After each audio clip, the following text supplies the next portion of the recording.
Modern-day Brazil is famous for its vibrant street art, but this freedom of expression did not always exist. For much of the 20th century, Brazil was run by repressive dictators and a brutal military. This continued until the Geisel period, which lasted from 1974 to 1979 and brought the easing of military actions and the very beginnings of redemocratization to the country. It was during this period that Milton Sogabe, Eduardo Duar, Zé Caratu, César Teixeira, Jaime Prades, Rui Amaral, and Carlos Delfino came together to form Grupo Tupanada, São Paulo's first street art collective.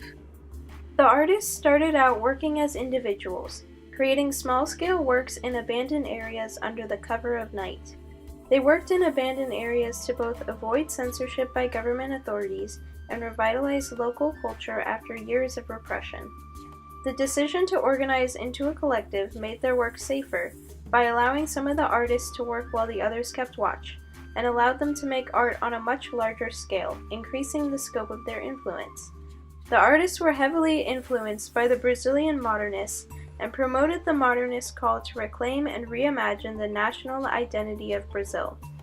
Tupanada was especially influenced by Brazilian modernist Oswald de Andrade's Cannibalist Manifesto, which argued that Brazil's greatest strength was its cannibalism of other cultures, by which it digested the culture of other countries and returned an entirely new kind of culture. He promoted cultural cannibalism as a way to subvert European domination of Brazil and its national identity. One of Tupanada's most dramatic works was a collection of black, yellow, and blue garbage bags that were collected over the course of several months and arranged in the shape of the Brazilian flag on the lawn of the University of São Paulo in 1985. The garbage bags were all filled and were tied together with white cord. The cord was staked into the ground at critical points of the design.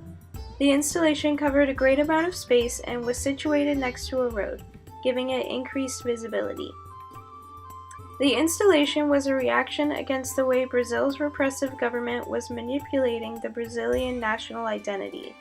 Jaime Prades, one of the members of Tupanada, when asked about this work of art, has been quoted as saying, "The dictatorship had appropriated the colors of the flag in a negative manner, in the ways it used football as a political tool, in its encouragement of damaging commercial practices, and in its repressive measures against the Brazilian people themselves. We felt a need to express ourselves, express our frustrations. We, as Brazilians, wanted to bring alive elements from our own imaginations, not to repeat the codes handed down to us by those in power. We wanted to give new interpretations to objects and symbols that people see every day."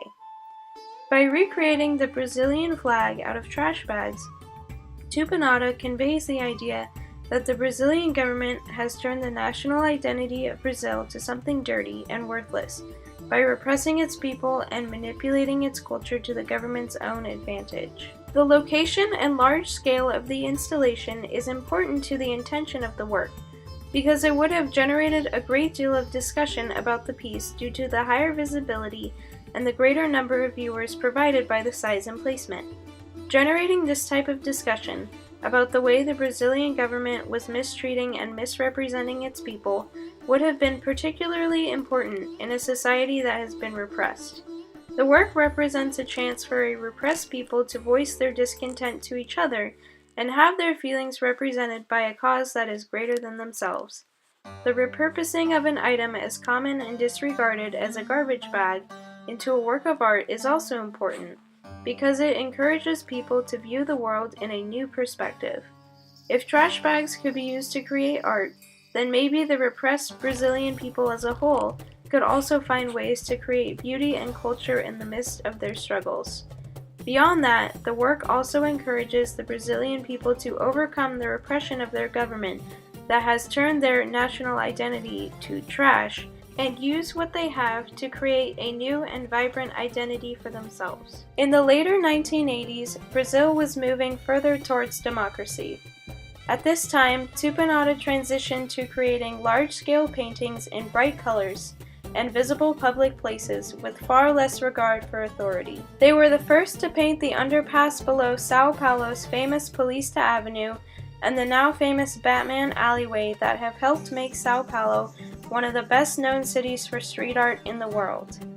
The work of Tupanada in many ways kick-started the incredible fame and influence of Brazilian street art that exists today.